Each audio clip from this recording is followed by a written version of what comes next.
So did you hear Timbaland? I gotta get into this story because this is pretty wild. So dig this. Get that out of there. Timbaland has launched an AI label and has already signed AI artists. Okay. So just think about that. Timbaland has started an AI record label and has already signed AI artists. This isn't an idiot. This is a guy who has worked with Jay-Z, Aaliyah, who crafted that artist sound, worked hand in hand with Missy Elliott, who is part of the greatest generation of Virginia Beach artists of the history of that area of the country. A guy who completely reconceptualized Nelly Furtado from I'm Like a Bird to Promiscuous Girl to that whole run Nelly Furtado went on in the 2000s. I mean, worked with Justin Timberlake, broke One Republic in many ways. Timbaland did before they had their huge career. This isn't a random guy. This is a guy that is super decorated. He is going full force ahead with an AI record label and an AI artist. Now, people are already speaking out, and there's an artist named Russ who is famous for being a pioneer from an independent perspective. Russ never signed a major label deal early on in his career. That's kind of what broke him and why he became a big name. This is from Pop Crave. Russ was talking to Apple Music, and this is what Russ had to say about Timbaland. Let's listen to this, see what he thinks. I just feel like from the conversations I've seen, it's coming off like the motivation behind signing AI artists and doing all this is control. And you're not looking for artists, you're looking for machines that follow orders. And you're trying to eliminate the messiness, AKA the beauty of humanity, looking at artists like these inconvenient employees. Just like the rest of the corporation. So you're kind of doing this because you want compliance, which isn't collaboration, it's not creativity, it's control. And so at that point, you're not building art, you're building product. It's very weirdly dystopian to go from protecting the voice of an artist to programming what they say. Would you call it like manipulative, almost? Yeah, and you're also telling the whole world that the ideal artist is the one who shuts up and obeys. That's compliance, that's not collaboration, that's not art, you're building product. And it's really kind of telling about our culture, not rap or anything, just like America, the world, that we value convenience, speed, profit, output. I couldn't disagree with that guy less. Let's talk about this. He's saying there's no artistry in what Timbaland is doing, right? Because he just wants compliance. He's taking away the artist and the combativeness of an artist, and he just wants somebody who's compliant. Isn't there creativity in using an AI artist like you would an instrument? Because trust me, I'm old enough that I remember my parents would be like, rap's not music. They don't even play instruments. And I would try to explain to my parents or older people when I was growing up, no. They sample it. And the sample is art. It's creative. They're reinterpreting someone else's art into this new thing.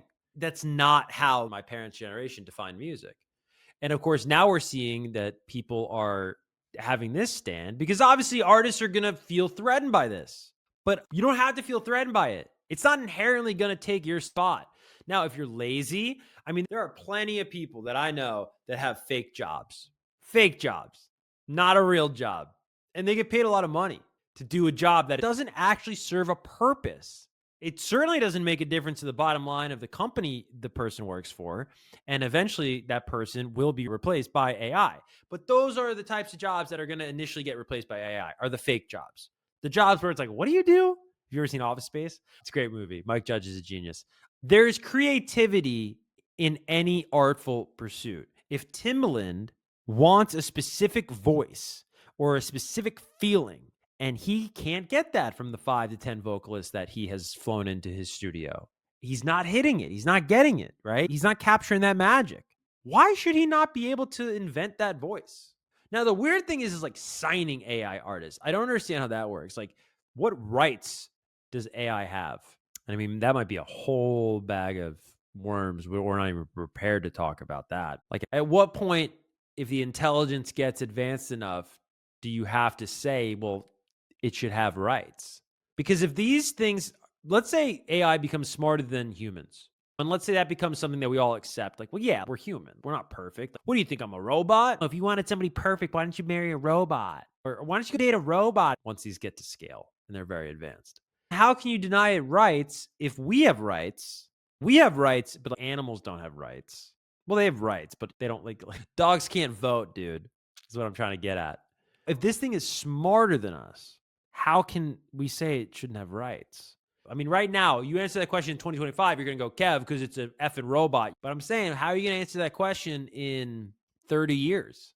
It's going to be interesting. But right now, I don't know what it means to sign an AI artist. It just sounds like you invented an artist, and that's cool too.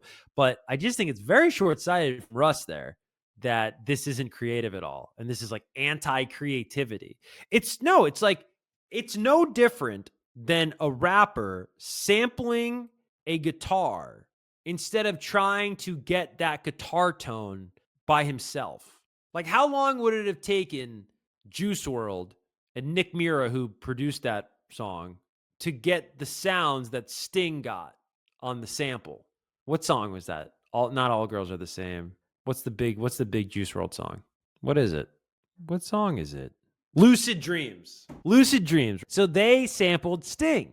But through what Russ just said, it's like he would condemn them because he would say, oh, you didn't go through the hassle and the thing that makes it beautiful, which is like negotiating with Sting for this sample. Or you didn't go through the thing that makes it messy, like learning the guitar and mastering a guitar amp. And humans aren't going to do that. And it's not non-creative to do that. I think it's kind of cool. I kind of dig it. I think a lot of this anti-AI stuff is like very short-sighted. And it really feels like Napster all over again. If you look at clips from back in the day of Dr. Dre, let me see if I can find this. Dr. Dre and Eminem, I found it. Here it is. You ready? This is Dr. Dre and Eminem basically being like, we don't like Limp Bizkit anymore because of their stance on Napster, on illegal downloads. I want you to listen to this and pay attention to how they talk about downloading music. And then remember where we wound up with this whole argument. So here, let's watch this. You ready? Is this on the screen? No, I gotta add it. Okay, check this out. Biscuit video break stuff. Why'd you guys choose to do that? Because there used to be like a struggle between rockers and rappers. Rockers used to hate like rappers. I actually don't know why I decided to do it, to tell you the truth. I didn't even know whose video I was gonna be in. I just pulled out and they said, say this to the camera, and I did it. I really wish I hadn't have done it now, to tell you the truth. So you really regret it? I really regret it. Are you serious? I'm dead serious. Really? Why? Because it's rock, or you just don't like the result? No, I just don't like the things that Fred Durst has been standing for lately. About Napster? Definitely about Napster. What's going on with that? The situation with Napster is they're enabling people to get our music free. The music we go in the studio and work hard on for long periods of time, and a lot of money is spent on producing those records, and they're enabling people to get the music free. I don't think it's right. They're taking food out of my kid's mouth, you know what I'm saying? And Fred Durst from Limp Bizkit is being sponsored by Napster to put on a free concert that he got paid for. So I don't think it's right that he's doing that. And they're giving his music away free also. We'll sit in the studio and spend hours and days making this music. Yeah. Here, it's for free. Meanwhile, me and Dre will go work at a burger place and flip burgers and do the music and basically whore ourselves for people. Here, we're your whores. Take our music for free. So you feel like it's disrespectful to the artist? Disrespectful. That shit is bullshit. All that Napster shit is bullshit. And anybody who stands for it is bullshit. All right, he's cursing a lot. I don't know if we're going to get flagged or not for that. But you see there, right? What Fred Durst knew at the time was that this is where things are going. Dude, I was 8 years old when I got on Napster for the first time. And I downloaded Nelly, Ride With Me, Eminem, Stan. Those were the two first songs. And I, of course, never understood why I would buy a CD. 8 years old. I'm like, no, I'm just going to do that. And that's what kids are going to do with AI, bro. And it's creative. Like, you know, the types of voices that people will be able to create, the types of sounds people will be able to create. And it's going to lead to a lot of interesting art. But people have to get over the fact that this is the new way of the world. You got to learn how to use it versus just hating on it all the time. And another big story that I don't think is going to end well is, man, these paywalls. I'm trying to show you this story. Do they have a paywall? Okay, great. I got it for you. 1 second, guys. They don't have a paywall, but they got enough ads. Brutal. Variety.com. Brutal. trying to show you this thing. Where is it? All right. So many ads. Like, how do I even get rid of that ad? Is this on the screen? No, I got to add it. 1 second, guys. Disney and Universal have filed the first major studio lawsuit against AI company sue Midjourney for copyright infringement. This is theft. First off, who wrote that headline? That headline makes no sense. This is in Variety, variety.com. You can read this article. Disney and NBC Universal are the first Hollywood players to take a shot across the bow of a generative AI company that they claim has stolen their copyrighted characters. Disney and NBCU filed a federal lawsuit Tuesday against Midjourney, a generative AI startup, alleging copyright infringement.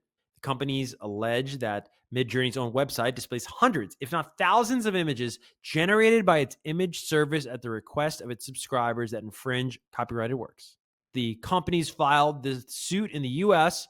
District Court for the Central District of California. Reps for Midjourney did not immediately respond to a request for comment. Disney and NBCU's lawsuit includes images alleged to be examples of instances of Midjourney's infringement. Those include an image of Marvel's Deadpool and Wolverine, Iron Man, Spider-Man, the Hulk, and more. Star Wars, Darth Vader, Yoda, R2-D2, C-3PO, etc., etc., etc. Founded in 2021, what Midjourney is, for those that don't know, they have more than $200 million in revenue in 2023. I wonder how they make money. I guess you pay for the service.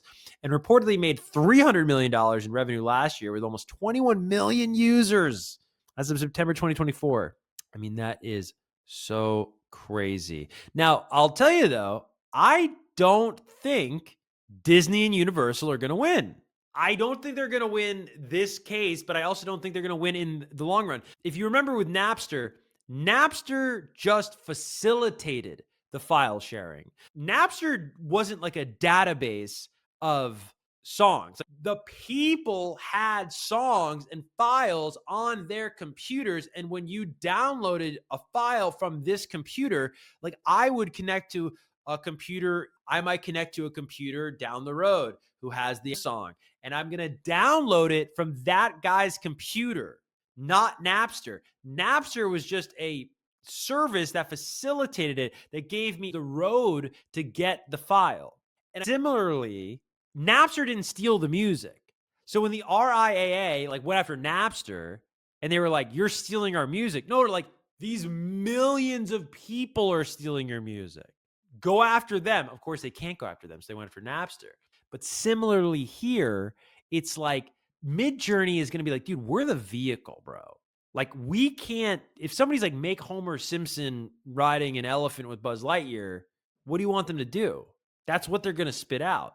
And by the way, if the answer is to not allow people to make images with your characters, that's the dumbest thing I've ever heard. Literally, like, oh, all that free advertising, gone. If I see a funny picture of Homer Simpson with Buzz Lightyear, I'm going to see that and be like, yeah, dude, I haven't watched The Simpsons in a minute. I might watch that. I might stream that. Oh, what is it on? It's on Hulu? All right, I'll buy Hulu. Because of a meme I saw, right? One of the greatest commercials of all time for The Simpsons, if not the greatest commercial of the past 5 to 10 years for The Simpsons, is the Homer Simpson meme of him backing into the bush. So it's like, this just seems really tone deaf, bro. I guess this is Deadpool and Wolverine. That's arguably Wolverine. I don't know Deadpool that well. Of course, that resembles Deadpool, but I do wonder, is there something different about this that doesn't make it Deadpool? I don't know. But I think this is pretty tone deaf of the studios. And it's not just affecting Hollywood. This is a weird story. I really want to talk to you about this last story, and then we'll move on from AI for all that are sick of the AI conversations. Look at this. Okay, this is on consequenceofsound.com.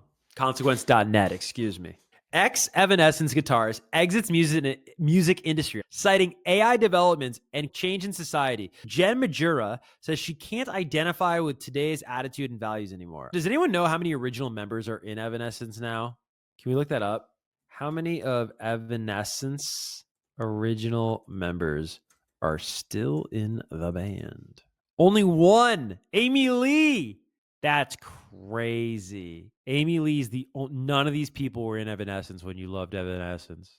Former Evanescence guitarist Jen Majura has announced that she's stepping away from the music industry, citing AI-related developments and change in society among her reasons. Majura joined Evanescence touring lineup in 2015 before being named a permanent member in 2017. However, she was let go from the band in 2022 with bassist Tim McCord switching over to guitar. In a lengthy Instagram post, Majura detailed her reasons for quitting the music industry while also mentioning she was releasing some unearthed material as a parting gift to her fans. Her open letter reads as follows. Dear friends, I'm going to make this as brief as I can. After careful consideration, observing what's going on in the music industry, AI-related developments, and change in society, I've come to the conclusion to step away. Was she even in Evanescence right now when she did this? Because this article is making it sound like she got kicked out of Evanescence like 5 years ago. Some of you have heard me talk about this quite a while ago. Instead of wasting another year of my life constantly hoping for new energy, drive, and creativity, I've reached a point in my life where I can confidently say, lean back, confidentially lean back in peace. I think she meant confidently. While time allowed me, I was able to collect an amazing amount of beautiful experiences, tours, shows, travels, and moments. I am grateful for every bit of that, but the world has changed. I can confidently make up my mind to stop. She hates AI too. Yeah, guys, if you don't like it, I got bad news for you. It's not going anywhere. AI is not going anywhere. You need to learn to love it. I am sorry if you feel negative about AI, but truly it is not going anywhere.